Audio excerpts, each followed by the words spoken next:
To start, we'll call the meeting to order, and Melanie, if you call roll, please. And don't forget to turn your microphones on, please. Commissioner Barquette, Here. Commissioner Christopherson, Here. Commissioner Duffy, Virtually there. thank you. Commissioner Trezza, Here. Commissioner Griffin is running late, so he'll be here shortly. Vice Chair Blanchard, are you on the line yet? Not on the line. And Chairman Allen. Here. We do have 5 commissioners present. That does constitute a quorum. Thank you. Moving to item 3, consent calendar. I would like to remove items B and C from the calendar just because it seemed to me there were some questions, or at least I had some questions about them. I don't know about my fellow commissioners. If there's no objection there, we'll remove those, and I'll entertain a motion on 3A. I'll move.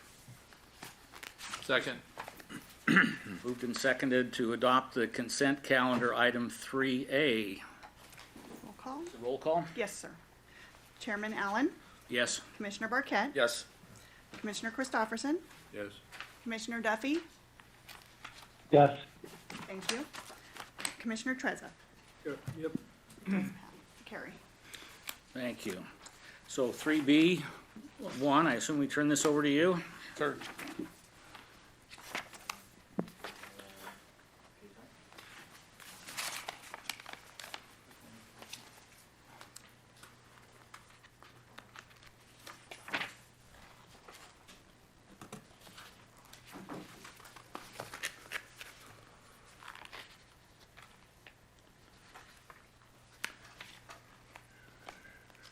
All yours. Thank you. So just an overview of the project.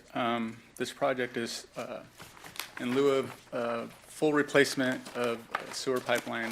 Had our on-call engineers give us a recommendation to address certain sections of the West Complex sewer system. So this sewer line rehabilitation consists of PVC coating as an inner lining to in lieu of replacement. This project is intended to restore pipe integrity and halt groundwater intrusion. So the segments that we're talking about are identified in the aerial map there. This is approximately $250,000. Full replacement for or the replacement cost, this is about 25% of what it would cost in order for us to replace this outright.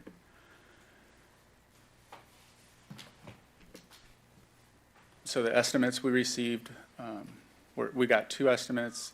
One was approximately $250,000. NorCal Pipeline has done work for us in the past. Very satisfied with their service, level of service, and Port staff is recommending to award the contract to NorCal Pipeline. This is also in our FY 2021 capital budget. Estimated time of completion is 4 months. Staff recommendation is to adopt CEQA statutory exemption and authorize the award of the contract for $250,769. Did the 2 contractors bid the same scope of work? Yes, That's an incredible difference. it is. Monumental. Sure it's not a oneness. What's the life of this kind of rehab? It's about 50 years. I'll be dead. I still can't get over the difference in the amount of those 2 bids. Yeah, we initially had problems just getting an additional quote. Initially, we had 1, and we had to wait quite a That while was to from get the the second Nor- one. That was from the NorCal? Yeah, and I think it's just basically, it's because the work is out here, there's just not a lot of experience doing that type of work in this type of environment. Or they don't want the job that Or they bad. don't want the job. I did, we can just move on. Yeah. So let me ask you a couple other questions. What's roughly the linear footage that you're covering with this? You were gonna ask me that. I knew it.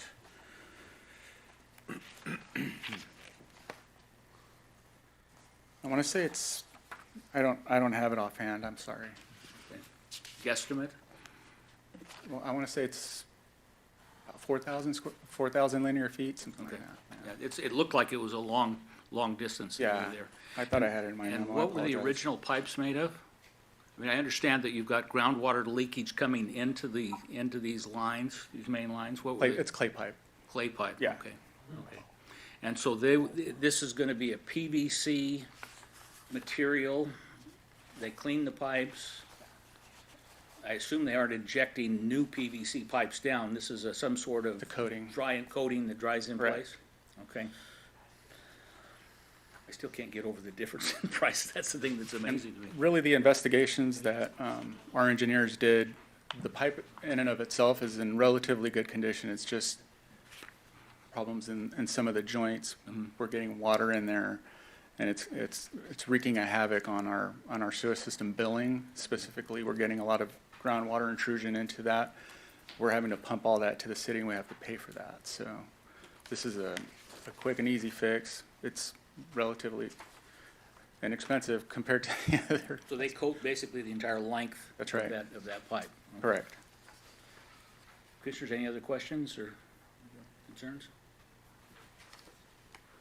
I'll entertain a motion then. I'll move. Now, Counselor, do we need to approve these in two different things, the CEQA exemption and the work itself? You could make a motion that says you adopt the CEQA exemption and then approve the project in one motion, or you can do it separately, but the CEQA one has to be first. Has to be included first, okay. Did you hear that, Mr. Trezza? That's your motion? I move Okay, for the waiver and the approval. okay. You have a second? Jefferson. Oh, okay, thank you. Call the roll, please. No? Oh, we have public comments which were Oh. emailed as well to the commissioners. I must have missed that one, I'm sorry. Number 3, yes, we received an email from Mary Elizabeth concerning number 3 on the consent item. They have included, or been distributed to the commissioners and will be included in the record of the meeting. Thank you for reminding me. You're welcome. Ready for roll call? Yes, roll call, please. Chairman Allen? Yes, Commissioner Barquette? Yes. Commissioner Blanchard, are you on the line yet? Yes, I'm on. I agree. Thank you. Commissioner Christopherson? Yes. Commissioner Duffy? yes, Thank you. Commissioner Griffin? Yes. Commissioner Trezza? Yes. It does carry. All 7 ayes. thank you. Now, 3C1 is your rail planning services. Correct.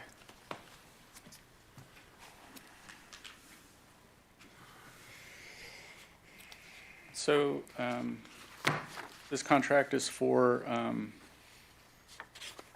one of our engineering consultants.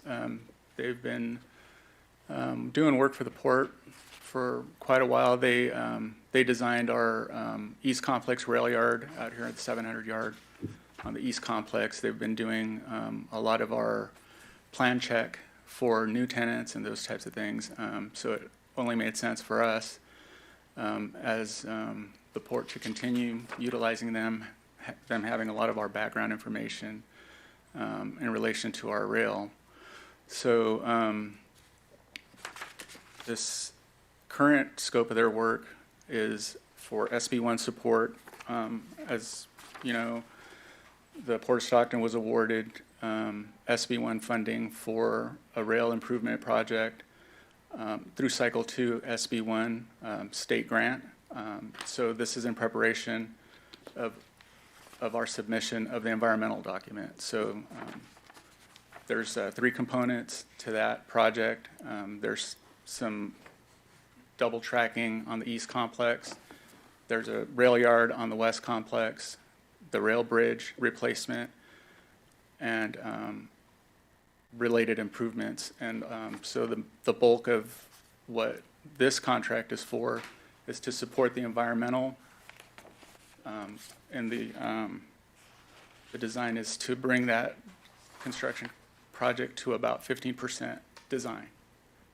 that's what's needed to submit the environmental document. So this was in our general fund. The estimate that we received from them was $140,000, and that's what we're asking the board to approve today. Questions?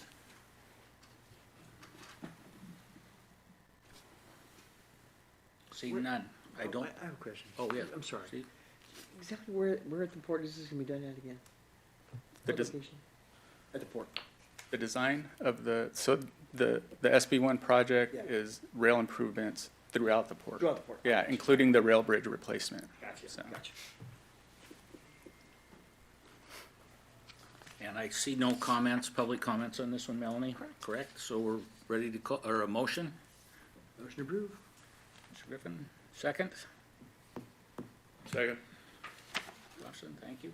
Roll call? Chairman Allen, Yes? Commissioner Barquette, Yes. Vice Chair Blanchard, yes, thank you. Commissioner Christopherson, Yes.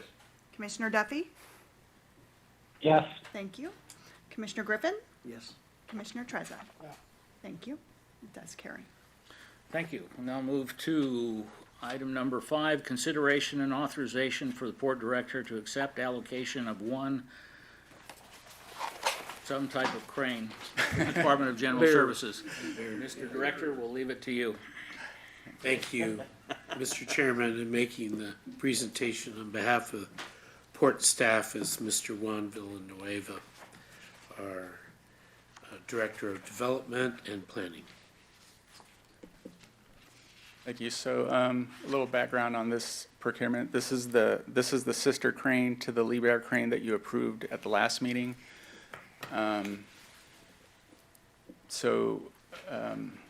Recently, both cranes were listed by GSA, under the Federal Surplus Property Program. The board approved, Resolution 8206 to acquire one crane. The other crane had been acquired by another agency.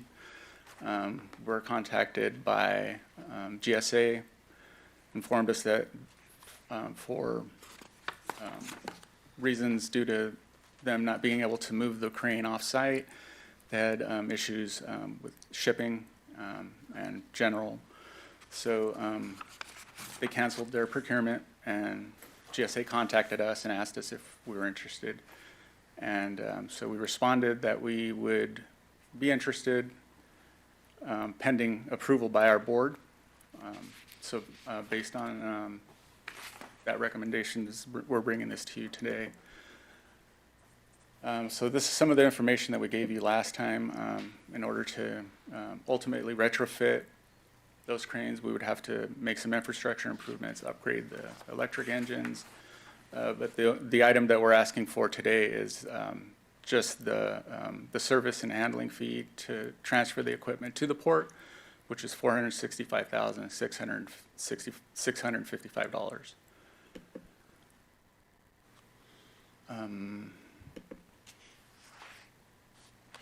We need any of that stuff. So the procurement, the port is recommending procurement in the amount of $465,000, $655 out of the general fund to California DGS.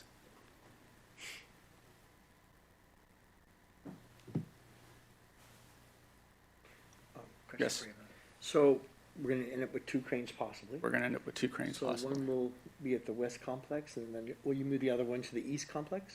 Is that It's- possible? It's possible. We've had one of our local tug and barge operators give us an estimate to relocate one of the cranes a couple of years ago. It was about $1 million to relocate that. To relocate it, if we had to relocate. Just roll it onto a barge, Gotcha. float it over and roll it off. Man, that much money, ooh, I'm in the wrong business. Would you guys be, I don't know if this is a question for Jason or not. I know the bridge crane on Dock 1011 is getting a little bit worn out, right? And so, is that something you're thinking about, Jason, maybe using that crane to supplement the bridge Yeah, crane? so, yeah, ultimately, I mean, you know, that crane is probably close to 60 years old now. Yeah, We've definitely sort of moved away from use based on reliability. So that's definitely something that we're gonna look into. We'll balance the need, west Gotcha, complex, east right. complex. So I know we service Dock 10, or, yeah, 1011 handles fertilizer, bulk fertilizer and bag fertilizer. Yes. Mm-hmm. On that dock quite often. This can also help our tenant that right now, when they bring in, particularly SQM, they're having to bring in their fertilizer with shipborne cranes. Right. That's more expensive. If they move to this, they can save somewhere between 25 and 30% on just the rate for being able to hire a different ship All right. that doesn't have cranes. So, And then you could use these for tandem picks, I'd imagine, for Project Cargo? Yeah, so if they're together, Right. we can, and then, So that's where you gotta weigh out, right? I mean, Yes, where are we exactly. going in the future? I know Project Cargo is something in our strategic planning, and that's something I think this port's gonna be probably focusing on more in the future, because that's kind of our deal, is our niche, let's just say. So, I know when a company or, like say, a customer wants to charter a heavy lift ship, it's a lot more expensive than hiring a Class C ship that we've got cranes to take the piece off, right? That's a big savings to Correct. the customer? yes. Yeah. I don't necessarily see how that would work if you're gonna use one of these cranes to replace your Dock That's- 10 and 11 crane. Well, that's where I'm getting at. So I guess you have to weigh out the advantages. Is it better to use them for Project Cargo, or is it better? I think in the case, we have an account that would benefit from this right now. And I think we should look seriously at moving one of the cranes over to 1011. And then if there is an opportunity for a cargo that would require a lift, we would get a crane to come in just for that particular operation. Gotcha. So it doesn't mean that we wouldn't have that capability, it just have to be handled differently. Gotcha. So this analysis is based on the assumption that it would stay on this side, not on the west, rather not go to the west complex, is that right? This purchase and the. Yes, this estimate, but as mentioned, there'll be costs. The other thing I might mention that we're looking at, But what I was asking about is, it's $1 million to move it, right, to the other complex. Yes. So this By barge. feasibility study is based on it staying where it is on this side, right? I mean, it's. yes, it feasible. is. And we are looking at the possibility of partially disassembling it and just moving it over by land. But we don't have a number for you. But it would be definite. The desirability of doing it is predicated on our using it profitably on this side. Yes. Is that right? I would like to, Because it's $1 million to move it. right, I'd like to have a crane on the East Complex. Right now, we don't have one. And we have the need for two, right? Because we already bought the other one. Right. Right, So we'd have one on Rough and Ready, one on the East Complex. No, but that gets to get, but this, what we see here doesn't include moving it then. So Right, is that's correct. So we are gonna. Because we just move it. have, right. Sounds like that's. Oh, it does. Yeah. Now, if you move by land, 'cause- No, it doesn't. No, It doesn't include moving. Does It not does not include include it. Right, okay. And that is the plan, to move it, because that's where it's needed, But- or not. Not to the west, though, I don't think. actually east, right? East complex? Right. It's on the I'm West gonna Complex. ask a really now. simplistic question. Where are the two cranes now? Yeah, good question. They're on Rough and Ready Island, otherwise known as the West Right, Complex. so one of them is gonna have to go to the east East, complex to be okay. used for 10 and 11. Right. Okay. Right. Exactly. Now we all know what we're talking about. Yeah. right? And at 10 and 11, before, when we were looking, Mr. Chair, Yes, I apologize. Mr. Chair, is that included in the proposal, the moving cost? Because I'm hearing two things. Is the moving cost of the other complex included in the proposal to us today? my understanding is no. Juan is also shaking his head in the negative manner. So it must be moved for it to have value for us, but we didn't put that expense into the proposal to us today. we have an estimate, and that's all we have is an estimate for that portion. We weren't, because this is moving so quickly, we weren't able to get a hard, in fact, but we're disclosing it now, that there would be an additional cost to move it to the east complex. As I understand, there was some urgency on the part of the federal government for us to act on this. And that's what's driven what I would say is a less than complete analysis of what we're dealing with. Now, I don't know if we just kind of tell the federal government we're not in a position to act on it yet. I don't know what that means. It sounds like they don't have other people out beating the doors down to take this crane. What, my suggestion to me would be, I'm a worst case scenario guy, it's 1.465 actually, right? Let's just add the $1 million in. Well, Not vote for it, but just in our well, heads. but then, Steve, you also gotta add the retrofits to get it back into all the electrical stuff, so it's a hefty price. Retrofit is a few years down the road, right? Yeah. Yes, We have a dispensation to wait a few. yes, until 2025. For both units? Yes. Now, Jason, it's a mobile Excuse me, crane. Mr. Chair? Yes, Can I ask staff, how often have we used this crane, and what is the projection for future use before 25?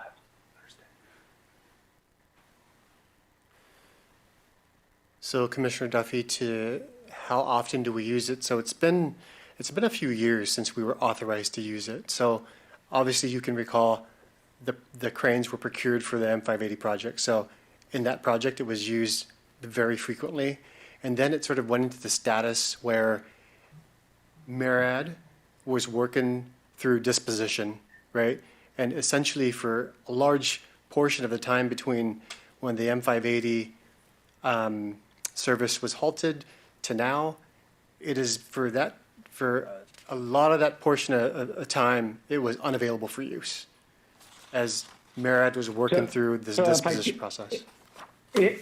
If I can ask, but really make a statement here, the M580 was stopped because we weren't getting the use that we needed. So even prior, the crane was not being used to the level that we thought it was. Now we have another use for it. We're about, 10 years later, we have another use for it, but that use isn't going to be until 25, and we don't know all the costs connected with using it in 25 yet. Is that correct?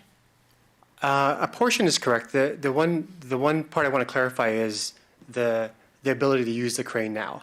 So we can use the crane now from the car perspective through 2025 until we need to either do a modification to the emissions on it or move to full electrical. So we can use the cranes now through 2025. And we have one customer who is wanting to use it right now, is what I got from the director. That's correct. We have an opportunity with one of our existing customers that's located on Dock 1011. So, That's Thank you. over and above the one we already agreed to purchase. That's right? correct. So there's a need for the second Yeah. at Dock 10 and 11. What it is, Anthony, the crane at Dock 1011, correct me if I'm wrong, Jason, it's getting unsafe. Okay, And we have to have crane capability. Right. You know, we just have to. okay. what would it cost to replace that crane? Oh, bridge crane? 20 million? Yes, yes. 20? It's, Easy. well, yes, if we were in the market for something that was fairly new, yes, but in the used market, it could probably come. And just to repeat that one question about the movement, it cost 1 million to move it from, That's an estimate that we have, but we are certainly looking that's- to drive that number down. but that's from the east complex to the Right. west, But there, vice versa. west to West east, to west to east. right, Large. but the GSA is pushing to, Right. get a disposition of And this that's probably crane. why they couldn't get rid of it. So right? that It put cost us, $1 million to cost move of it that moving, far. yeah. How far is it for but anybody else to that move? put us Guy in in a, Florida would pay a fortune. and I think that It's got to be outrageous. right, and so that's why we weren't able to get a solid bid to include with this, because so that's why that portion, as we've revealed here, is that there's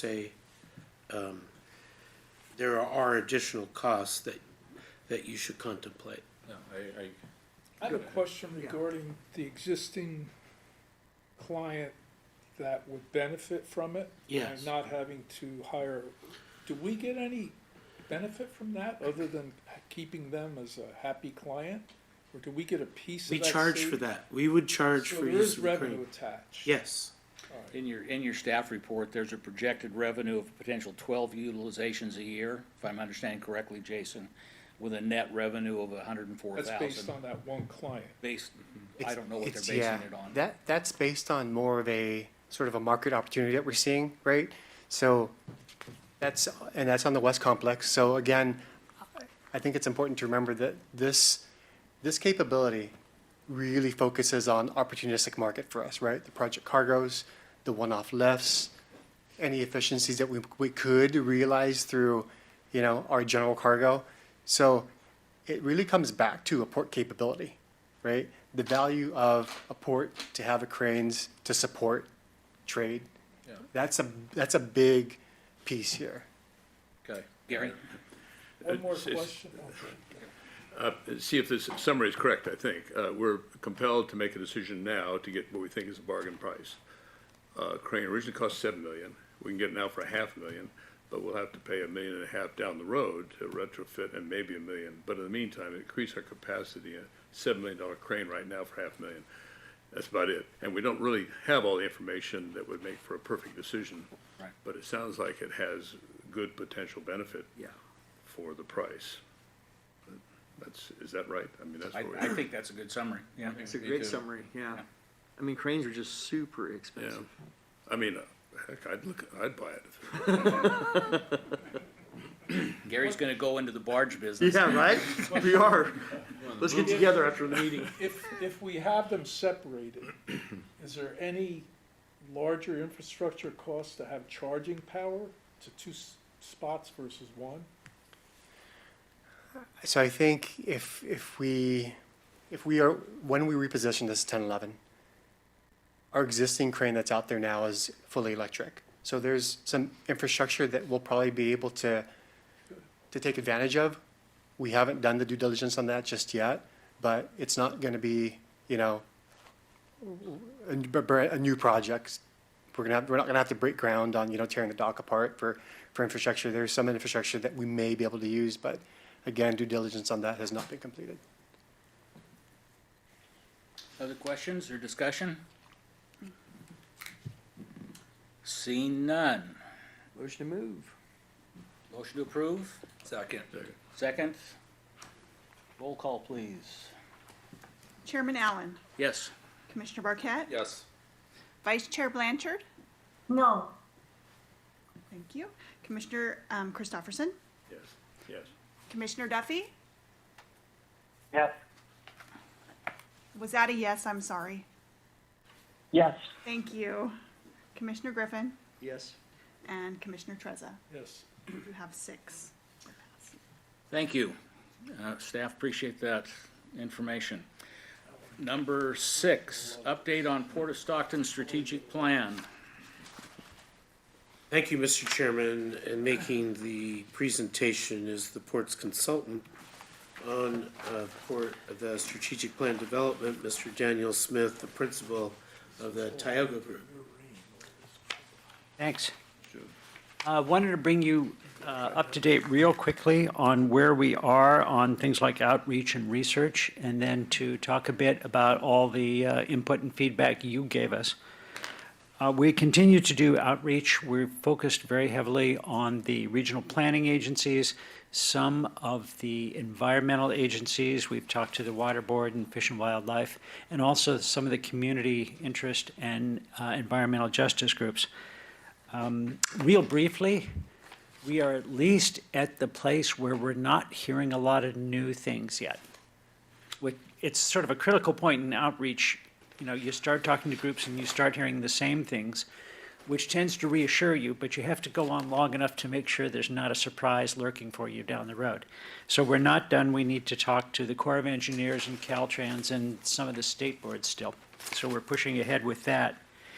The feedback we've gotten in the outreach, I would say, is mainly positive from the view of the state planning agencies. They basically view the port as a partner agency, as they should, and that they have a good working relationship. There's a recognition that issues like environmental justice and so forth are affecting every agency. So going forward, the communication between agencies is going to have to cover those kinds of things as well, because they're going to have to be in sustainability plans and things that reference the port.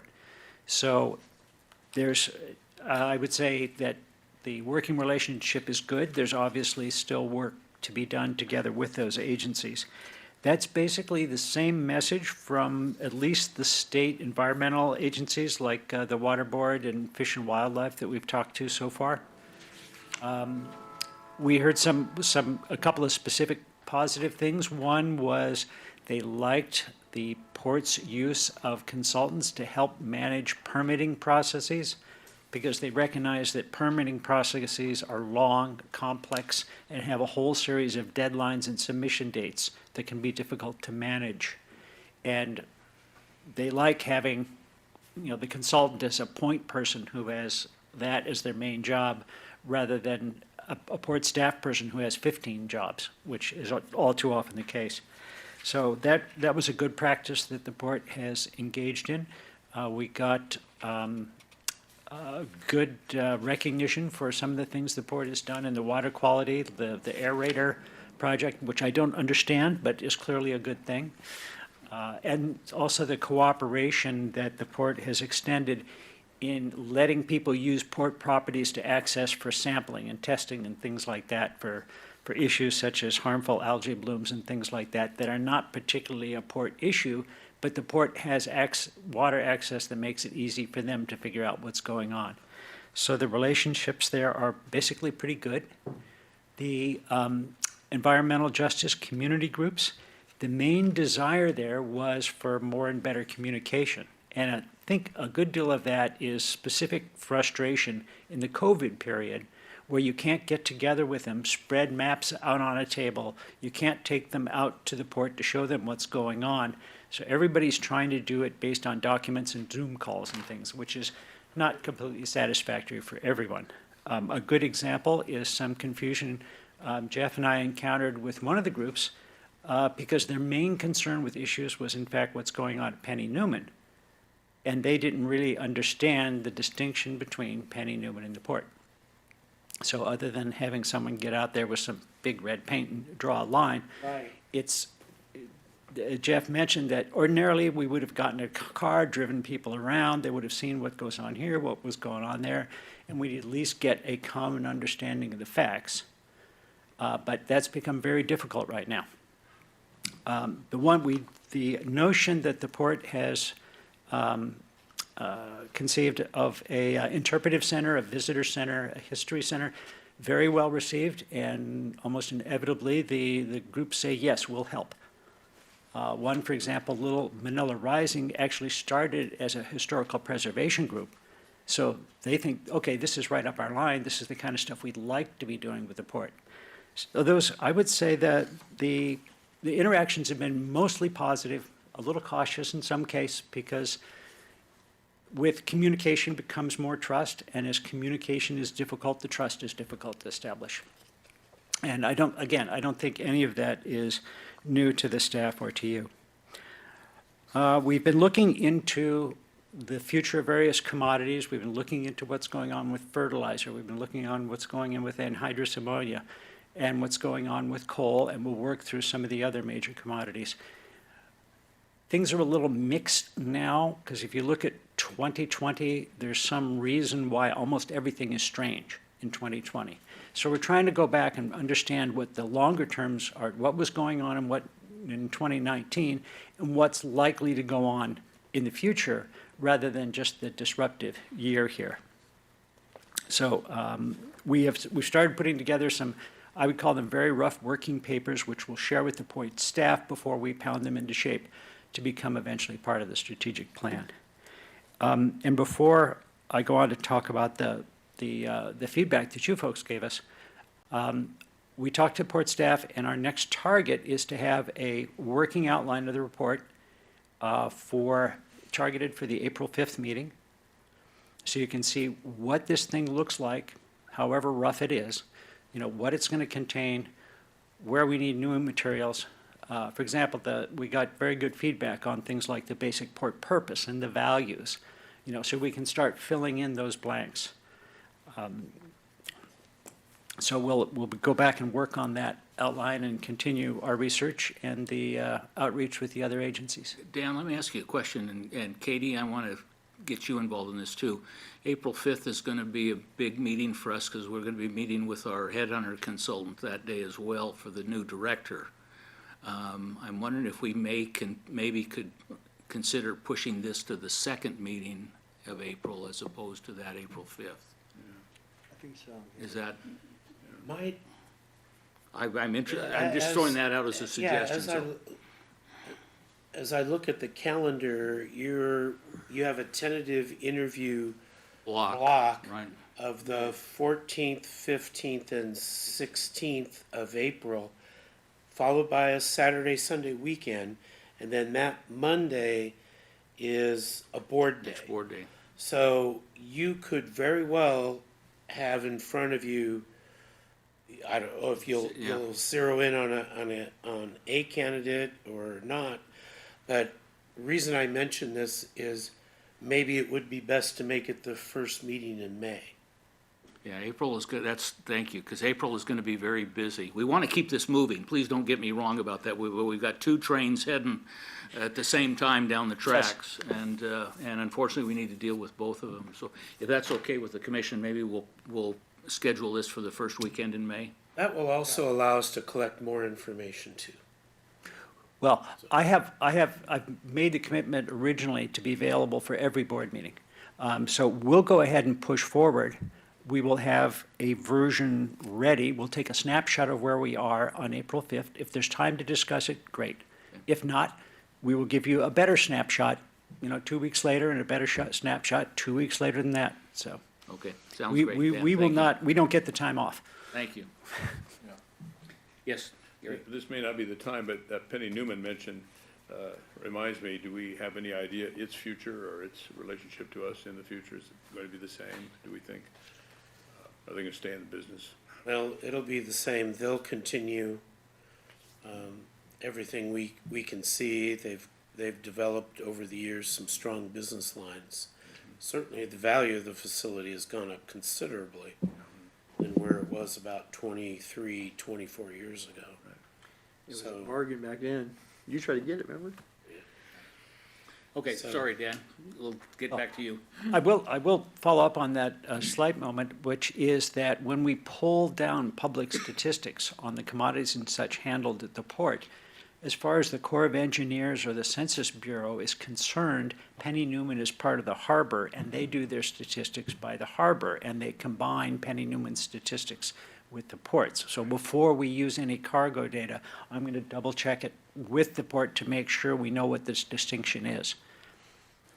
Let me follow up on that. So with that, will we know exactly, we know what we move, right? And if we get all that information from the Corps, then we'll know what they're moving in terms of quantity and specifically what products they're We moving? should know, I will tell you,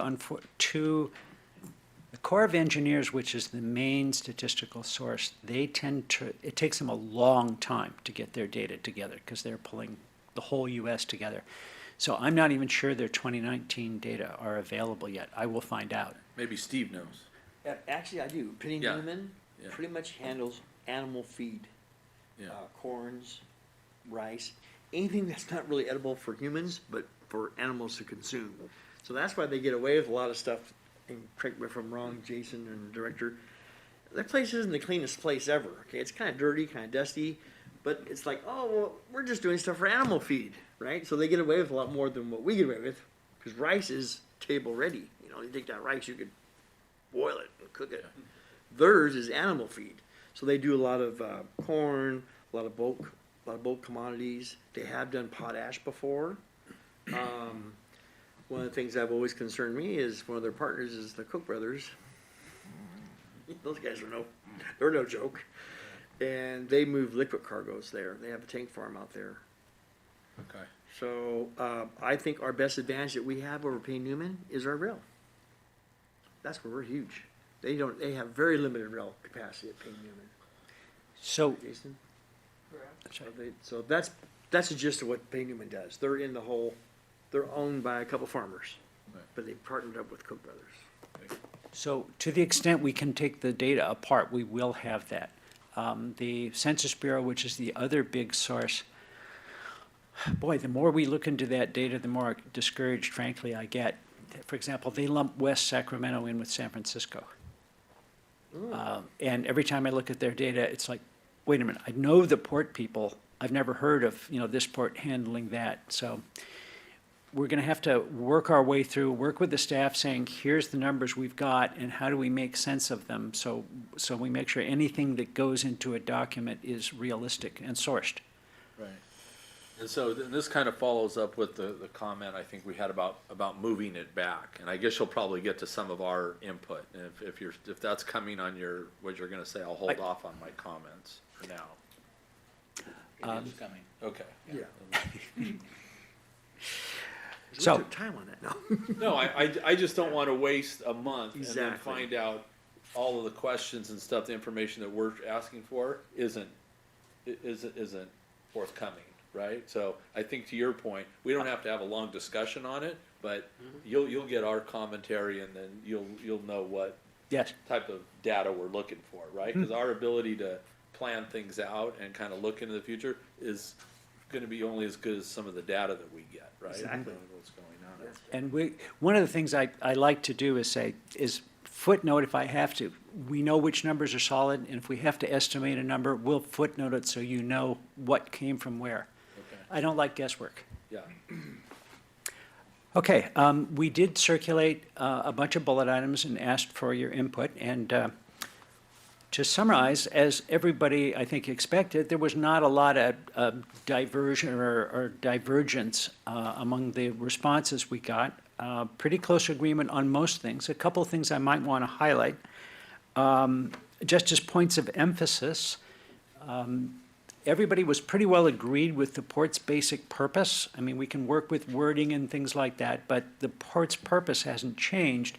And there was one response that said, yes, we may go into new businesses. We may treat Sharp as something different from the traditional footprint, but it still has to be part of that purpose. So we will note that. I think everybody regarded the city, county, regional planning purposes as basically consistent with the port, so no real divergence there. The major values, again, agreement. One point was that the community commitment should also call out commitment on the economic side to jobs specifically, which we will do. And the key part really is going to be integrating those values into the strategic plan. No, don't just put them up in front and then staple a plan to it. They need to permeate the process. We talked about the attitude toward investment risk. How aggressive were people feeling? I would say the overall vote was fairly conservative. That nobody came out saying we need to reach out farther, we're willing to take substantial new risks.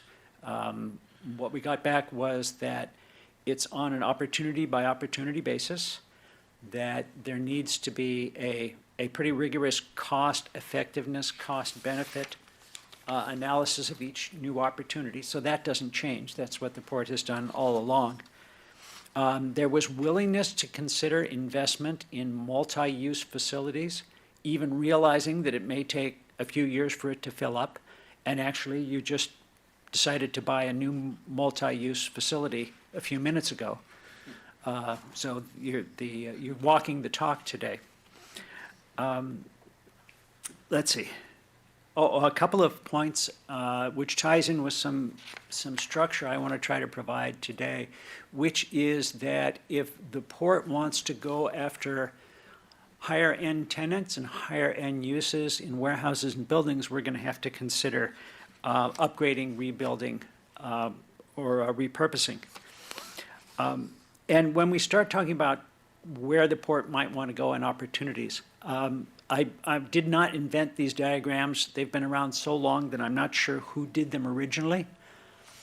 But one way of organizing a potential expansion or growth path is to consider whether you are increasing your share of market by taking the things you do now and getting new customers for those things. Basically, same lines of business, new customers, perhaps new commodities. Or are you increasing what's sometimes called share of wallet, which is you're going to your existing customer base and getting more of their business. So for example, if you're doing for storage for somebody, can you also do storage and processing? If you're doing one line of cargo for them, can you also handle some of their other cargo that might be more highly rated? And let's see, can we click to the next one, or can I? Which one did? Just that one? Okay, new brand for me. So if we go horizontally in this diagram, this is basically marketing what the port can already do. And there was a good agreement in the responses that, yes, that's the port should be continuing on its existing path. I mean, you don't divert from that path to grow within the existing lines of business, the existing footprint. So that means we look for new cargo clients, new tenants for the warehouses, we potentially handle new materials, and we potentially, sell new outside storage. And that's what the port's marketing people do regularly. So that's sort of a continue as we are strategy. If you look going down, this is a little bit more aggressive. This is handling things like more break bulk cargoes with those two cranes. New kinds of bulk cargoes, potentially looking for light manufacturing and processing tenants for those warehouses rather than just storage. We've drawn, I would say, a rough distinction, as most of the port inventory of warehousing is what's commonly called Class C.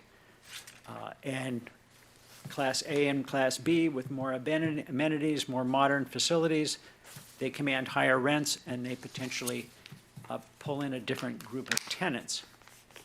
So 2 ways of expanding the market, and both, I think, are within the port's traditional approaches, because you have gone after break bulk cargoes before, you'll go after them again.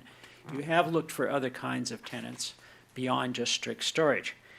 The more difficult or ambitious part comes when you move diagonally in that diagram, which is going beyond types of cargo that the port has handled before. Say the container cargo with the M580, if in fact that comes to pass. Providing Class A and B space as well as Class C, looking for manufacturing clients and tenants, and potentially looking for e-commerce tenants. Now, it's also very clear from your responses that Sharp is, a game changer is not quite the right word, but Sharp is a new kind of opportunity. It's off the port's footprint. It's different from the port's traditional line of business. And that maybe developing Sharp may mean that diagonal move into new markets, with new markets and new customers. And there that might involve partnering with master planners or master developers. It could mean a more aggressive investment in upgrading or replacing spaces. And what we want to do, we're still hoping to get good data on the real estate market. Right now, it's very clear and probably familiar to many of you that warehouse space is very, very hot right now. But it's really hot for Class A's and B's because a lot of it is being driven by e-commerce. They made the point that an e-commerce facility, because it has all the inventory in that warehouse, typically needs more space and more employees in that location than a retail store will have its employees over here and some of its inventory over there. So in fact, the more we go into e-commerce, we drive that demand for warehouse space up. But again, they're looking for mostly Class A, B space. And there's a difference. We could conceive of a strategy of continuing to look for the Class C clients. We could conceive of a strategy that upgrades some of it and looks for the clients that get squeezed out of the Class A space by the demand for e-commerce, or going after the e-commerce market itself. And that's really the kind of strategic considerations that we need to address over the next couple of months. So those were the basic responses. I can't say that I got every line down in my summary yet. I want to go through them one more time and make sure I didn't miss things. But but those were the basic points. Just have a question quickly. We all hear about Class A, B, and C office space and industrial commercial space, but it's never clear to me what specifically distinguishes those categories. And maybe that could be part of what you prepare next to explain to us what that means, to be a class. We in fact collected, we went out to try to figure that out, because I am not a real estate expert, and so I like to find somebody else who is. And there is not a uniform agreement on that. So what we want to do is see if we can't match up, if we're talking about Class B, are we talking about pretty? Or are we talking about functional, or where are we? I found a big discussion of the Class A and B office space, where an awful lot of the difference is appearance and amenities, not function. So if I'm high-tech, if I've got a bunch of venture capitalists who want to have a really nice picture of their facility on the Wall Street Journal, then I go for Class A. However, we can decide or define what those parameters are. I mean, from what I've seen with realtors, and I used to practice in that area too, they seem to know what they meant by it, but are rarely able to specifically describe what it is. Class A office in particular, but or B or C or whatever. And the same with industrial, just so we can try to understand what the consequences are of, or the cost is of going different ways. And what I'd love to be able to do, and what I'd like to be able to do, is do a diagram or a table or whatever that says, here's what we think Class A spaces are like, and with some examples out there, so we can go drive and look at it if we want to, or at least have pictures. Here's the kind of tenants that this matches up with. Here's what we think the Class B range is, and here's the kind of tenants and uses. And we know it's going to be fuzzy on the boundaries, inevitably. So there's where we are. I'm happy to take any questions about where we're going and how we're thinking about this. Questions, commissioners? I'll take a shot. Go ahead. So on the first part about all of the cargo stuff, if you could, so if we go back up to those first two boxes you have there. I don't need to change it, right? Yeah, I guess my concern is that I think it's, and what I hope to get out of this process is the background and the information that will make our decision, Right. Much easier. You saw today when it was put before us, hey, should we buy this new crane Right. or not? Right? We all sat there, we all had a bunch of questions, but it was clear that it was something that made sense to move forward with. So we don't have the expertise if you ask me, of course we want to get into higher grade products and compete on different levels. But we need the information that says, hey, these are the 3 or 4 materials that we can compete on. And to do that, we need to invest in rail, or we need to, So I think we tried to lay out those questions for you, and I guess the way I look at it, and I'm relatively new to this, is here's the 10 or 15 commodities that we're moving through in it. How do we compete with the other ports on those? How the ones that are doing better? Why are they doing better? Right? Do they have more cranes or better rail or what have you, or what? And then it'll be easier for us to make those decisions on.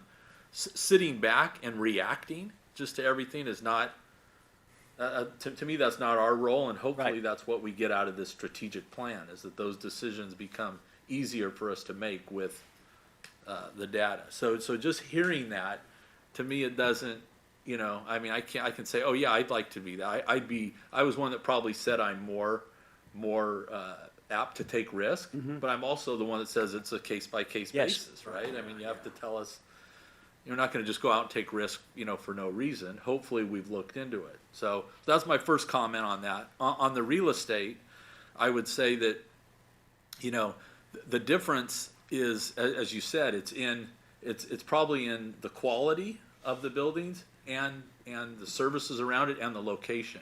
We got Rough and Ready given to us, right? In that current state, right? So now it's filled up with those old warehouses. I mean, there is gonna be an opportunity, kind of one by one, to repurpose those, but it's gonna require, knocking those things down and starting over. So that could be a report from, some other people. It could be presented with a series of people that wanted to come in and partner with us if we didn't have the appetite to do that. But I think that's not that hard, and I would like to see us implement that over time. It's something that takes money and, a vision. We're not out in that business, but we could be, right? It's obviously not, type A. We're obviously talking to other tenants that we know about or stuff. Those will be Class A buildings, right? Gary, to your point, what's a Class A building? We're talking with the other tenants. If you own it, it's Class A. If you're a tenant, it's Class C. It's cheaper. Yes, but I mean, we're in the land business, right? Because we can't sell, right? We can't sell, and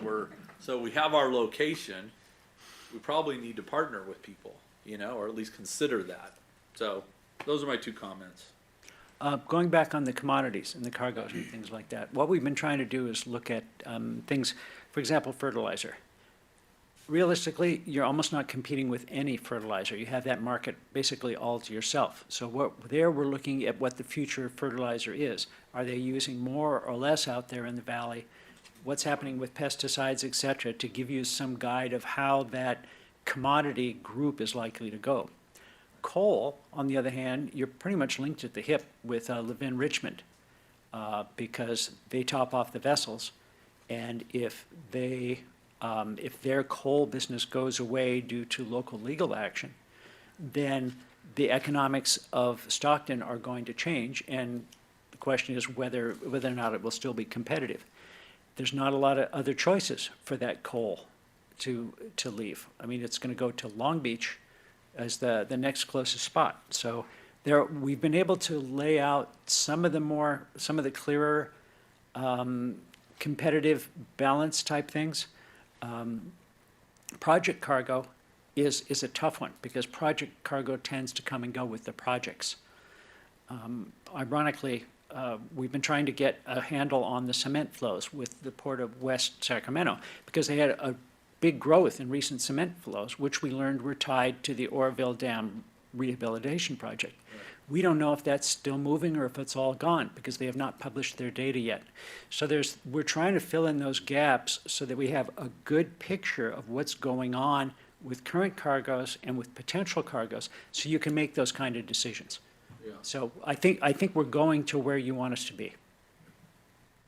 Another comment on cargo, it would be helpful to know if there are distinctive margins with different products when you consider all the costs that we have to incur to handle it. What's our most profitable project? Mm-hmm. Or how do they rank on profitability unless they're all the same? Steel. That would be good to know. From the data we've said, steel is your most profitable one. But we'll work with, we've looked at that data, but we'll work with the staff to make sure we're up to date on that. And there's always a question, if you bring in something new, is it going to be like something old or is it going to pose its own unique advantages and disadvantages? Other questions? Michael? Liz?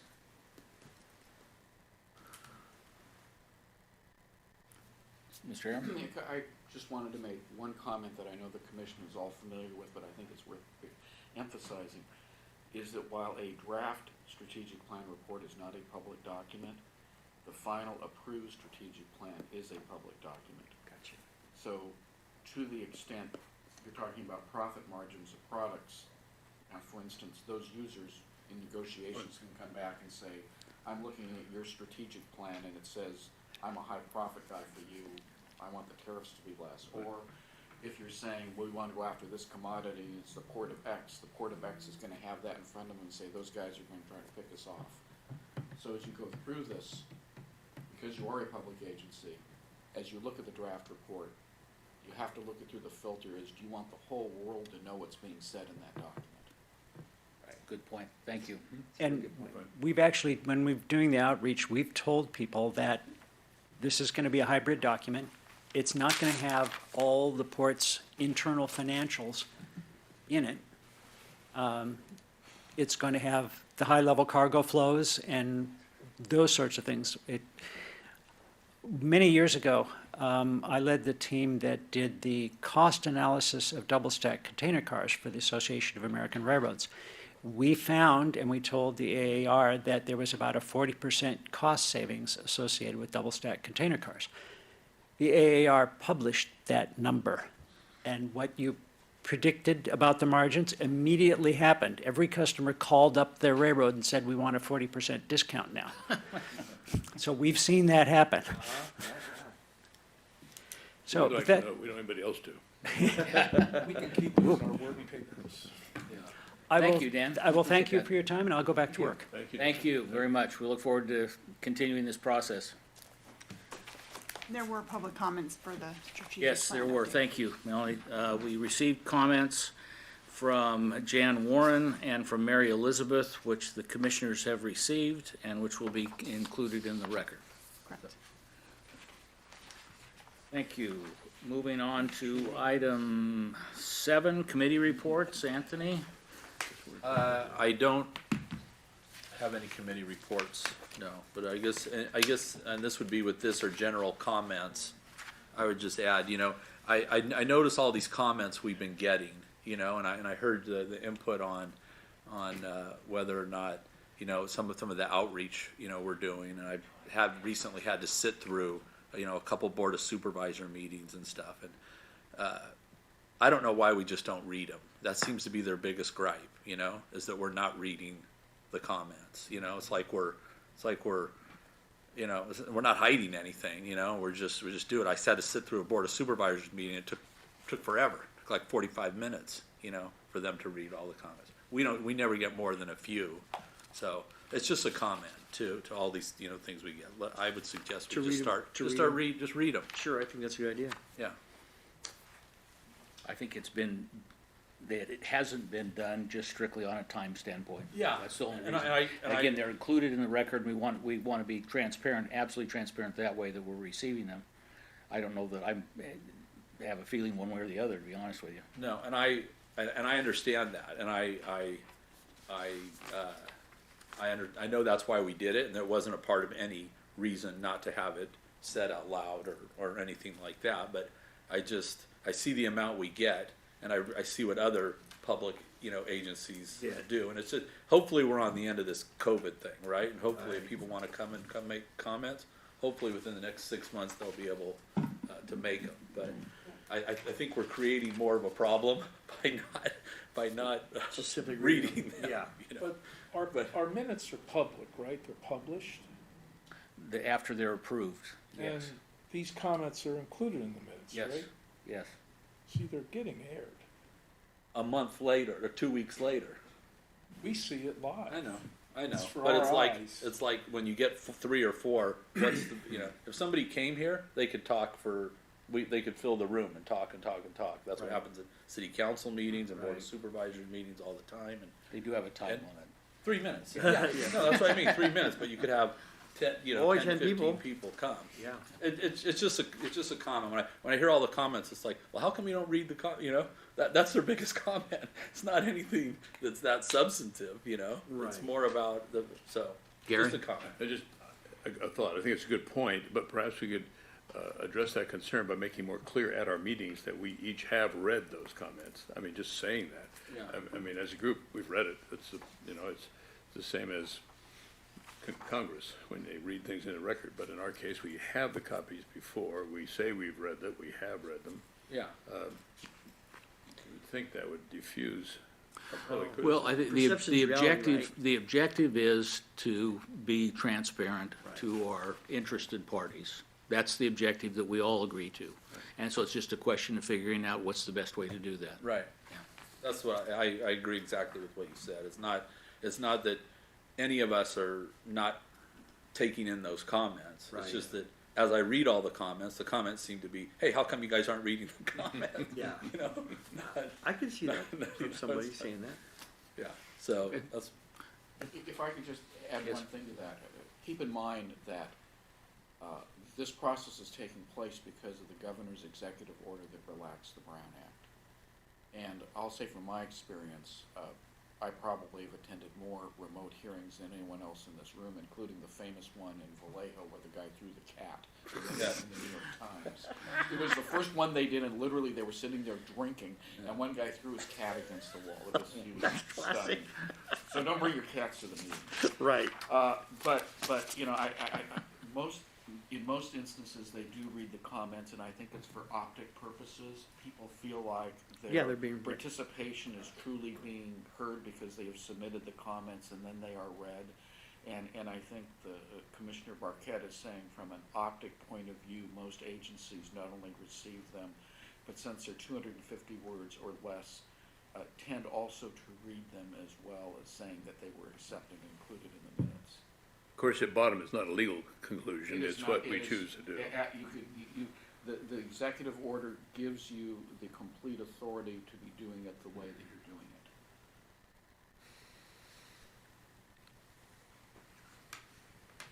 Thank you. Bill? No, I have none. Anybody? Gary? Nothing, sir. Steve? No community reports. Michael, committee report? Nothing, sir. Thank you. Liz, committee report? No reports. Thank you. Port director's comments. Thank you, Mr. Chairman. First, I have one short-term lease to report. This is for leasing out portion of warehouse 1004 for 40,000 square feet and warehouse 1005 for 30,000 square feet and 27,000 square foot of yard space west of warehouse 104. The lessee is Transhold Incorporated. It's for 1 year for $15,701 per month or $188,412 annually, and is for the storage and distribution of grain products. Then on the shipping, Storing some of that outside? Or is that just truck movement? in the I think yard? it has to do with truck staging. Okay, thank you. And then on the maritime side, since the 1st of January, the port has hosted 59 ships, which is actually 23 more than last year. But as we know, last year was a very unusual year. I'd like to look at that number as maybe approaching, getting back to more typical operations. But we are up 23 ships, and actually 7 ships above the year previous. And our tonnages are recovering. We're up from last year almost 300,000 tons from the previous year. Since the last board meeting, the port has hosted 10 ships, and they're bringing commodities such as bulk fertilizer, bagged fertilizer, cement, slag, sulfur, animal feed, molasses, oils, dry bulks, and steel from such countries as Chile, Vietnam, Mexico, Japan, El Salvador, Indonesia, Guatemala, and Korea. But, and then I think when you look at our overall statistics, the one impressive area for us has been a good rebound in the cement, which bodes well to the economy. What we've found through the years is cement seems to be a good barometer for the general economy, as the cement works its way in. And of course, this is before there's any type of infrastructure bill that they are talking about back in Washington. Just to the comment or to the conversation we had before, do we think that's project driven or that's general economic activity? It's actually general economic activity. Yeah.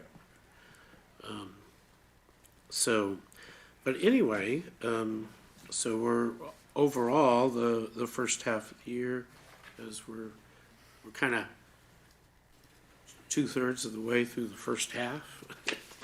Might be one way to say it, but we at least say the first 3.5 months, 4 months in are looking very good. Our ship, the vessel log is looking very strong for the future. So anyway, that concludes my comments, Mr. Chair. Thank you. Commissioners, questions of the director?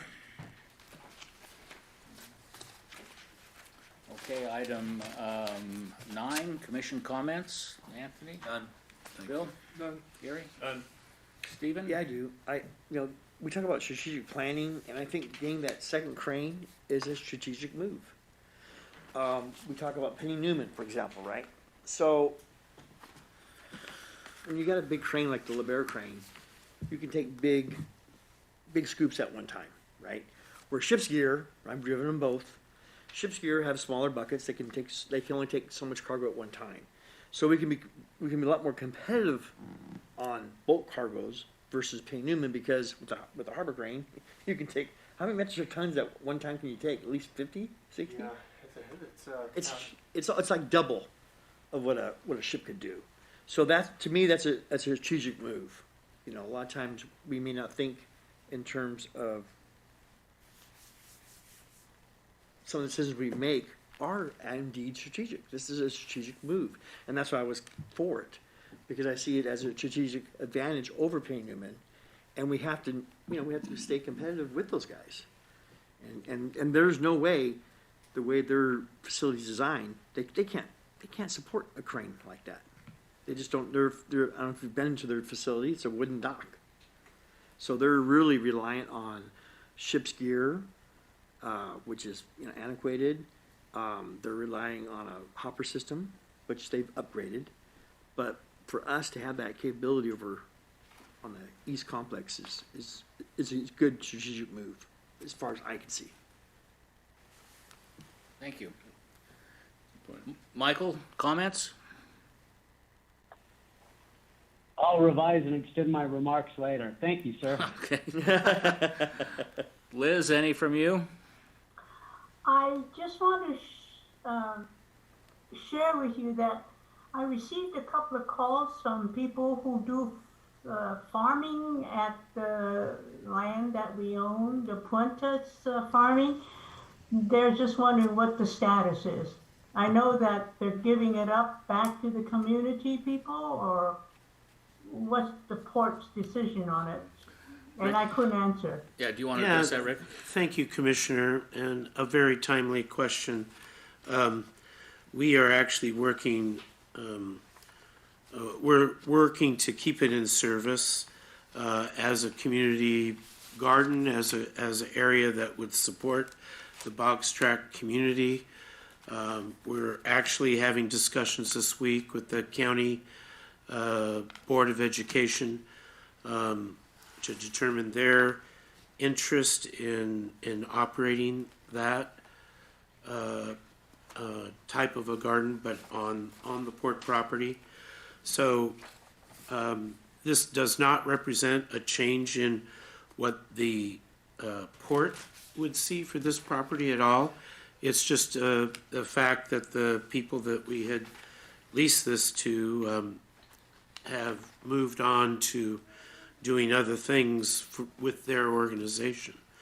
So, but we are taking an active role in trying to actually find a group that will run such an operation, and we think, depending on how probably the meetings go later this week, we may have an alternative very quickly. Thank you. Thank you. I have no comments.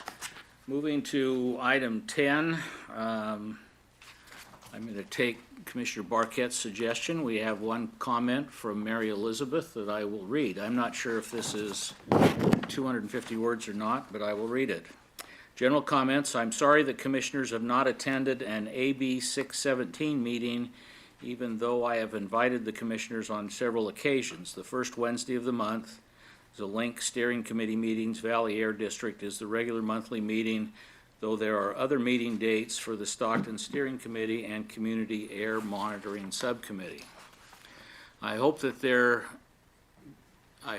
be continued consideration for meaningful community outreach, as I have heard that there is a desire for community outreach. Unfortunately, port measures were not approved to be included in the community emissions reduction plan at this time. Many folks had expressed frustration with the commission relating to treatment of public comments, derogatory comments toward commenters, and apparent lack of progress. Long ago, Stocktonians sacrificed to provide funding for the development of the Port of Stockton. Perhaps now is the time to consider how the port's operations have impacted the health and welfare of Stocktonians in areas other than economic development. Please consider beginning enhanced public outreach with some listening sessions to better gauge the commitment of AB 617 residents toward a cleaner, greener port whose operations are sustainable into the next century. Finally, I've read the newspaper and understand that Puentes intends to no longer be the managing entity for the Boggs Track Community Garden. I would suggest the port staff contact Mary Kimball, CEO, with the Center for Land-Based Learning, and their phone numbers and email addresses there to discuss the following. Sincerely, Mary Elizabeth. That's the only public comment we have. Correct. On non-agenda items.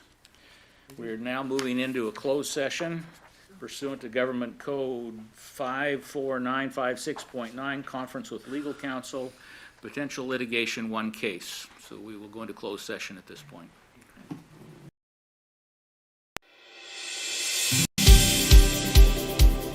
In a competitive global economy, companies must look for every possible advantage. Where a company locates its operations can work to its considerable advantage. Case in point, the Port of Stockton. We have customers all over the world, and when I say we're at the Port of Stockton, they say, the Port of what? And they often say, how could there be a port in Stockton? It's not on the coast. Just 80 miles inland on the San Joaquin River is the Port of Stockton, gateway to California and the western United States. Gateway because the port sits where road, rail, and river all converge. The port's central location provides many strategic advantages. We chose this location because of its centralized characteristics, being in the midst of the major hubs for transportation throughout the West Coast. Best Logistics offers customers a highly responsive distribution center for fast delivery of product to their outlets. We're only minutes off of Interstate 5, and of course Interstate 5 travels all the way from Mexico up to North Canada. Community Fuels is a leader in the emerging biofuels industry, with their research and development and production all located at the port. I personally evaluated over 75 different locations to find the right place for our business. That decision was driven by a lot of different criteria. Things such as logistics, access to a skilled labor force, proximity to either our customers or our suppliers. Yara International manufactures fertilizer in Europe, sending it by ship to its new distribution facility, dockside at the Port of Stockton. We are centrally located. We can reach the Central Valley of the United States, which is the most prolific agricultural production in the United States. We can reach the North Valley, where we have rice. We can certainly go west, where we have Napa Valley. It's perfect. Two major railroads, the nearby Interstate Highway and the Deepwater Shipping Channel, afford tenants all of the intermodal options they might need. Here at Stockton, we pride ourselves on our ability to service our customers in a multitude of ways, either via truck, via rail, as well as we receive our products via ship. We can receive vessels up to 30,000 tons, which obviously decreases our cost in transportation from Europe. Tenants at the Port of Stockton have a variety of storage options. Best Logistics relies on both yard and warehouse space to accommodate their customers' constantly changing needs. The beauty about public warehousing is that we're able to expand our space as you need it. So as customers grow their business, we're able to also scale ourselves to that growth. With both covered and open storage areas, the Port of Stockton is uniquely suited to handle bulk commodities and materials. Right now, we're standing in a 40,000 square foot warehouse section occupied by one of our feed operators. The way the warehouses are set up, you have truck dock access on one side and rail dock access on the other. Typically, the way the feedstock comes in is it comes in by rail car, it's unloaded, it goes into the warehouse section for storage, and then that's offloaded to truck for dispersion to customers. Available land, robust infrastructure, and construction support make the Port of Stockton especially attractive to companies interested in building their own customized facilities. The investment that we've undergone here in Stockton was basically to increase our productivity, to centrally locate our products, and to have a facility that's state-of-the-art, conveyor systems that allow us to receive and ship out as efficiently as possible, much more so than a lot of our competitors. The port has 600 to 700 acres on the port's west complex ready for development. It can be rail served. The infrastructure's in place. The port's the electric utility.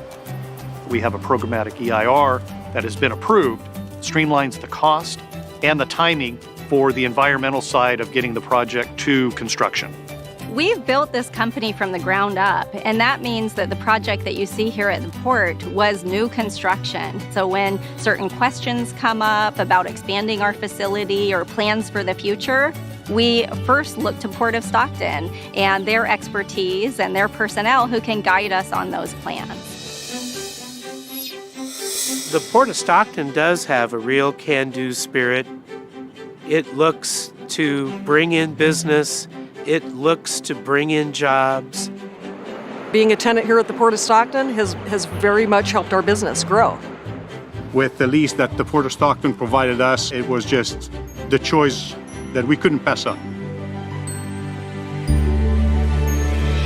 Being at a deep water shipping port creates a lot of exciting opportunities. And as we have more wonderful tenants and more great activity occurring at the Port of Stockton will be talked about throughout the country and around the world.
Back in 2006, we started building and installing barn owl nest boxes to enhance the barn owl population here at the port. We put cameras in the boxes, put the images up on our website. I think we had 40,000 hits on our website just on the owls in 1 month last year. The public went absolutely crazy for it. We would post regular updates on the Port's Facebook page, and we got many, many, many responses, lots of interested viewers. Absolutely beautiful animals. They've got a big white disc of their face that actually helps channel light and sound. So when they're out hunting at night, they are able to locate their prey. The islands here are all surrounded by levees. To maintain the integrity of those levees, it's pretty important that you keep rodents from burrowing and digging holes.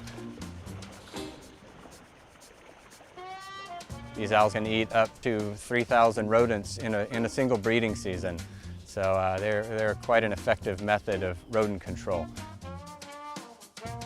To our knowledge, we have increased the population quite a bit. This particular box behind me last year housed 7 owlets. They all survived to fledging, which is somewhat rare.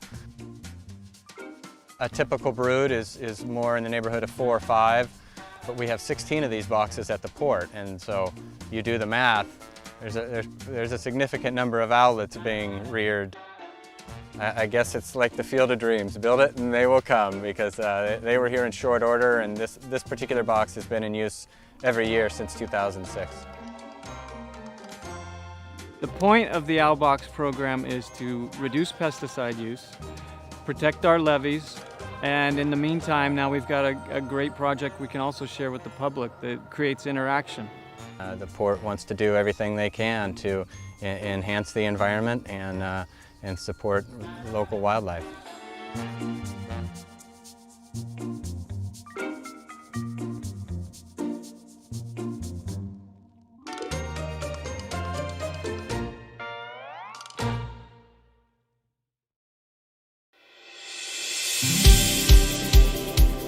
In a competitive global economy, companies must look for every possible advantage. Where a company locates its operations can work to its considerable advantage. Case in point, the Port of Stockton. We have customers all over the world, and when I say we're at the Port of Stockton, they say, the Port of what? And they often say, how could there be a port in Stockton? It's not on the coast.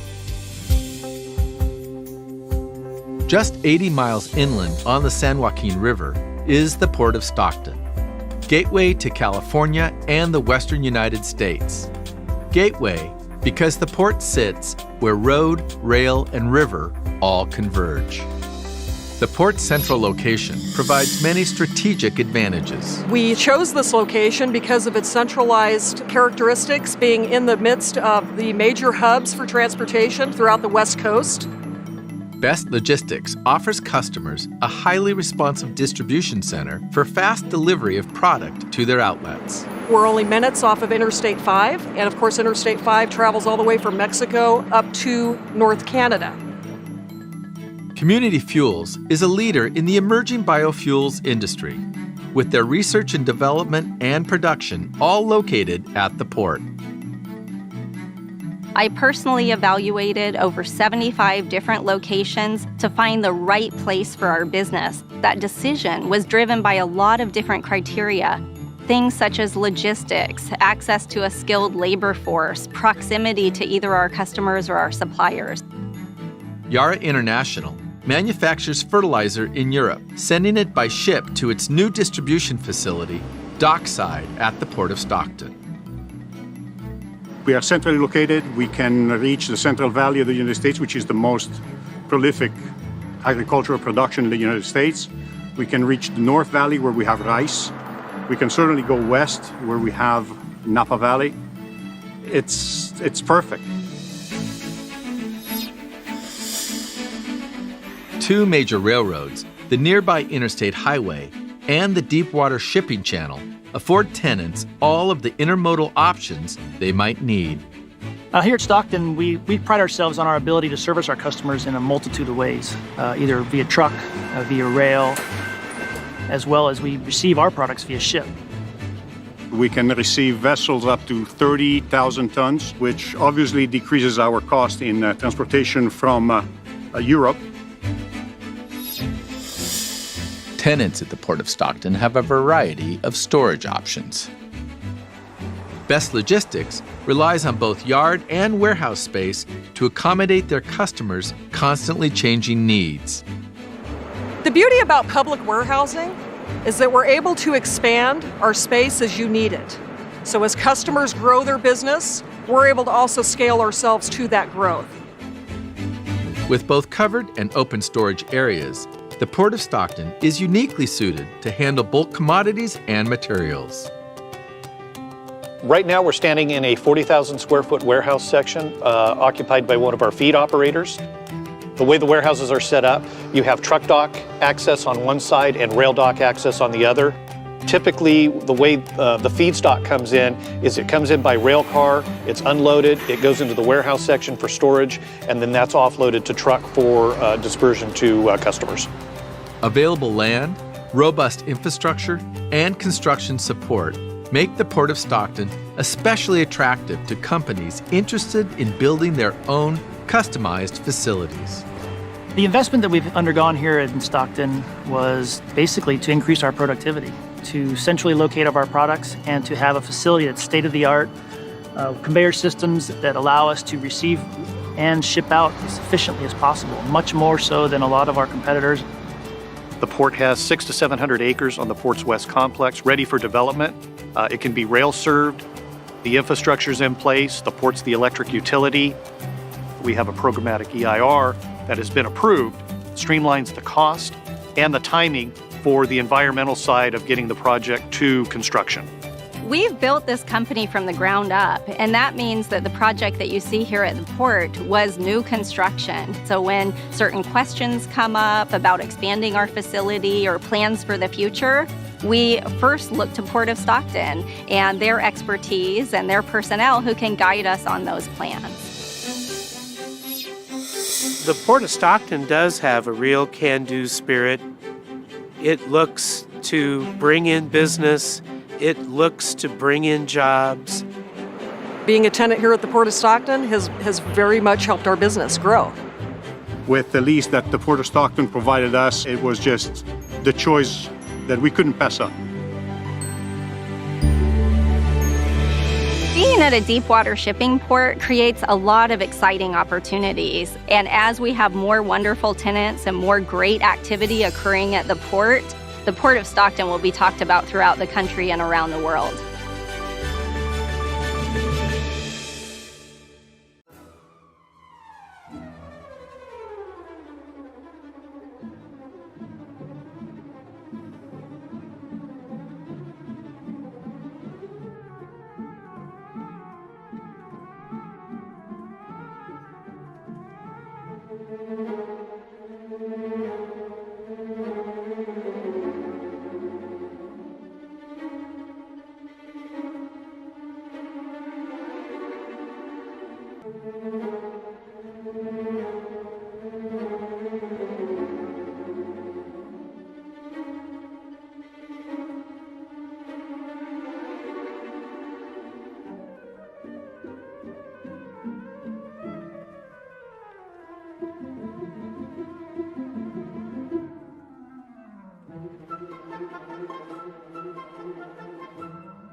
Back in 2006, we started building and installing barn owl nest boxes to enhance the barn owl population here at the port. We put cameras in the boxes, put the images up on our website. I think we had 40,000 hits on our website just on the owls in 1 month last year. The public went absolutely crazy for it. We would post regular updates on the Port's Facebook page, and we got many responses, lots of interested viewers. Absolutely beautiful animals. They've got a big white disc of their face that actually helps channel light and sound. So when they're out hunting at night, they are able to locate their prey. The islands here are all surrounded by levees. To maintain the integrity of those levees, it's pretty important that you keep rodents from burrowing and digging holes. These owls can eat up to 3,000 rodents in a single breeding season. So they're quite an effective method of rodent control. To our knowledge, we have increased the population quite a bit. This particular box behind me last year housed 7 owlets. They all survived to fledging, which is somewhat rare. A typical brood is more in the neighborhood of 4 or 5, but we have 16 of these boxes at the port, and so you do the math, there's a significant number of owlets being reared. I guess it's like the Field of Dreams. Build it and they will come, because they were here in short order, and this particular box has been in use every year since 2006. The point of the Owl Box program is to reduce pesticide use, protect our levees, and in the meantime, now we've got a great project we can also share with the public that creates interaction. The port wants to do everything they can to enhance the environment and support local wildlife.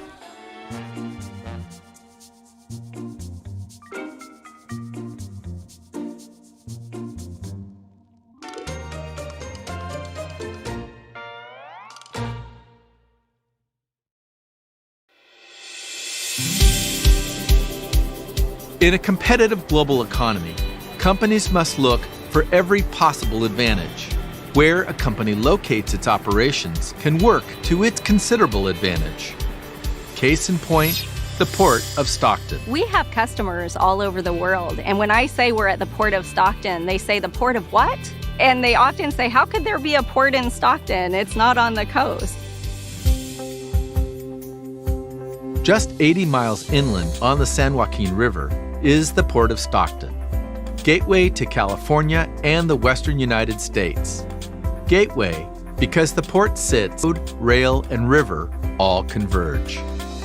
The port's central location provides many strategic advantages. We chose this location because of its centralized characteristics, being in the midst of the major hubs for transportation throughout the West Coast.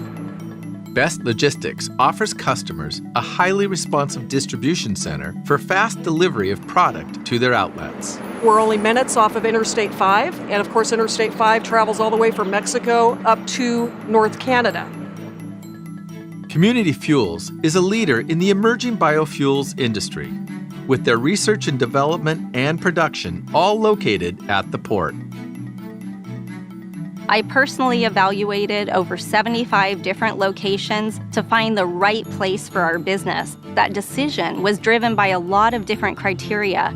Things such as logistics, access to a skilled labor force, proximity to either our customers or our suppliers. Yara International manufactures fertilizer in Europe, sending it by ship to its new distribution facility, dockside at the Port of Stockton. We are centrally located. We can reach the Central Valley of the United States, which is the most prolific agricultural production in the United States. We can reach the North Valley, where we have rice. We can certainly go west, where we have Napa Valley. It's perfect. Two major railroads, the nearby Interstate Highway and the Deepwater Shipping Channel, afford tenants all of the intermodal options they might need. Here at Stockton, we pride ourselves on our ability to service our customers in a multitude of ways, either via truck, via rail, as well as we receive our products via ship. We can receive vessels up to 30,000 tons, which obviously decreases our cost in transportation from Europe. Tenants at the Port of Stockton have a variety of storage options. Best Logistics relies on both yard and warehouse space to accommodate their customers' constantly changing needs. The beauty about public warehousing is that we're able to expand our space as you need it. So as customers grow their business, we're able to also scale ourselves to that growth. With both covered and open storage areas, the Port of Stockton is uniquely suited to handle bulk commodities and materials. Right now, we're standing in a 40,000 square foot warehouse section occupied by one of our feed operators. The way the warehouses are set up, you have truck dock access on one side and rail dock access on the other. Typically, the way the feedstock comes in is it comes in by rail car, it's unloaded, it goes into the warehouse section for storage, and then that's offloaded to truck for dispersion to customers. Available land, robust infrastructure, and construction support make the Port of Stockton especially attractive to companies interested in building their own customized facilities. The investment that we've undergone here in Stockton was basically to increase our productivity, to centrally locate our products, and to have a facility that's state-of-the-art, conveyor systems that allow us to receive and ship out as efficiently as possible, much more so than a lot of our competitors. The port has 600 to 700 acres on the port's west complex ready for development. It can be rail served. The infrastructure's in place. The port's the electric utility. We have a programmatic EIR that has been approved, streamlines the cost and the timing for the environmental side of getting the project to construction. We've built this company from the ground up, and that means that the project that you see here at the port was new construction. So when certain questions come up about expanding our facility or plans for the future, we first look to Port of Stockton and their expertise and their personnel who can guide us on those plans. The Port of Stockton does have a real can-do spirit. It looks to bring in business. It looks to bring in jobs. Being a tenant here at the Port of Stockton has very much helped our business grow. With the lease that the Port of Stockton provided us, it was just the choice that we couldn't pass up. Being at a deep water shipping port creates a lot of exciting opportunities. And as we have more wonderful tenants and more great activity occurring at the Port of Stockton will be talked about throughout the country and around the world.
Back in 2006, we started building and installing barn owl nest boxes to enhance the barn owl population here at the port. We put cameras in the boxes, put the images up on our website. I think we had 40,000 hits on our website just on the owls in 1 month last year. The public went absolutely crazy for it. We would post regular updates on the Port's Facebook page, and we got many responses, lots of interested viewers. Absolutely beautiful animals. They've got a big white disc of their face that actually helps channel light and sound. So when they're out hunting at night, they are able to locate their prey. The islands here are all surrounded by levees. To maintain the integrity of those levees, it's pretty important that you keep rodents from burrowing and digging holes. These owls can eat up to 3,000 rodents in a single breeding season. So they're quite an effective method of rodent control. To our knowledge, we have increased the population quite a bit. This particular box behind me last year housed 7 owlets. They all survived to fledging, which is somewhat rare. A typical brood is more in the neighborhood of 4 or 5, but we have 16 of these boxes at the port, and so you do the math, there's a significant number of owlets being reared. I guess it's like the Field of Dreams. Build it and they will come, because they were here in short order, and this particular box has been in use every year since 2006. The point of the Owlbox program is to reduce pesticide use, protect our levees, and in the meantime, now we've got a great project we can also share with the public that creates interaction. The port wants to do everything they can to enhance the environment and support local wildlife.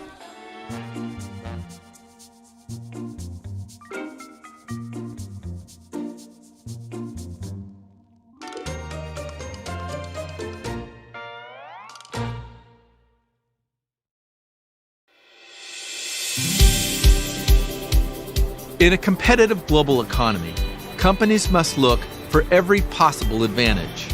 Where a company locates its operations can work to its considerable advantage. Case in point, the Port of Stockton. We have customers all over the world, and when I say we're at the Port of Stockton, they say, the Port of what? And they often say, how could there be a port in Stockton? It's not on the coast. Just 80 miles inland on the San Joaquin River is the Port of Stockton, gateway to California and the western United States. Gateway because the port sits where road, rail, and river all converge. The port's central location provides many strategic advantages. We chose this location because of its centralized characteristics, being in the midst of the major hubs for transportation throughout the West Coast. Best Logistics offers customers a highly responsive distribution center for fast delivery of product to their outlets. We're only minutes off of Interstate 5, and of course Interstate 5 travels all the way from Mexico up to North Canada. Community Fuels is a leader in the emerging biofuels industry, with their research and development and production all located at the port. I personally evaluated over 75 different locations to find the right place for our business. That decision was driven by a lot of different criteria. Things such as logistics, access to a skilled labor force, proximity to either our customers or our suppliers. Yara International manufactures fertilizer in Europe, sending it by ship to its new distribution facility, dockside at the Port of Stockton. We are centrally located. We can reach the Central Valley of the United States, which is the most prolific agricultural production in the United States. We can reach the North Valley, where we have rice. We can certainly go west, where we have Napa Valley. It's perfect. Two major railroads, the nearby Interstate Highway and the Deepwater Shipping Channel, afford tenants all of the intermodal options they might need. Here at Stockton, we pride ourselves on our ability to service our customers in a multitude of ways, either via truck, via rail, as well as we receive our products via ship.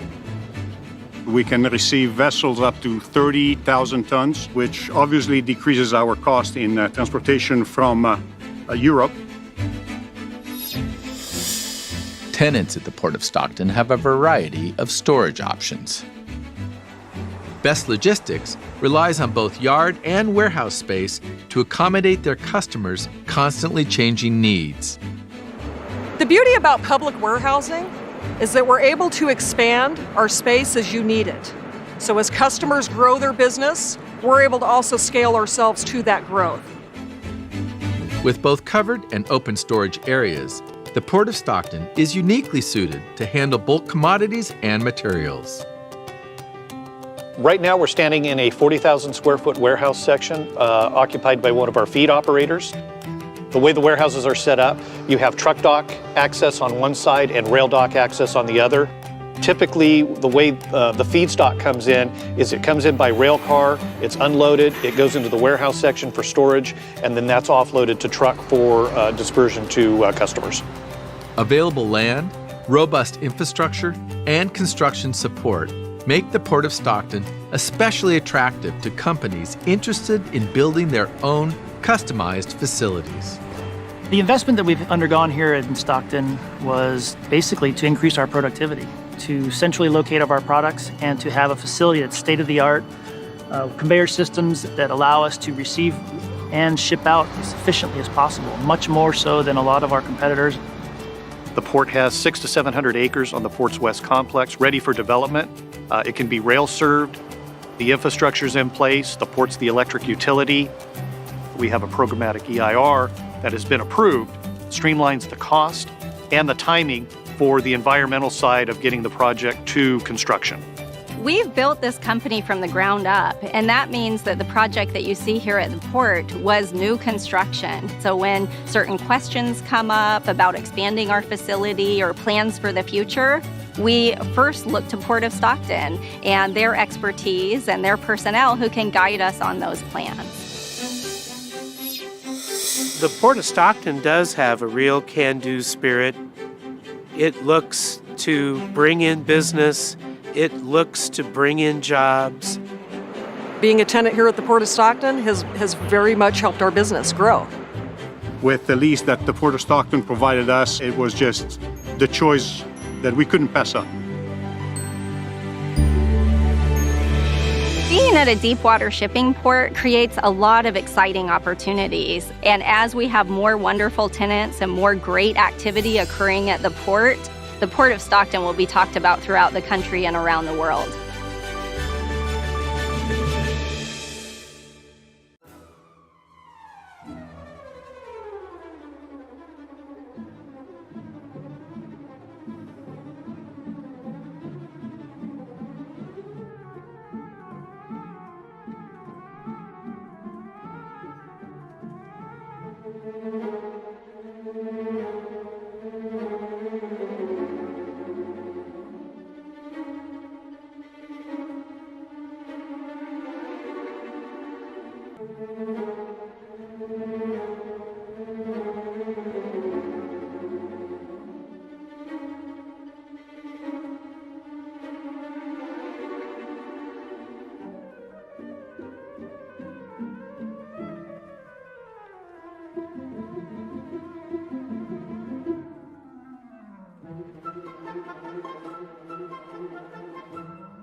Back in 2006, we started building and installing barn owl nest boxes to enhance the barn owl population here at the port.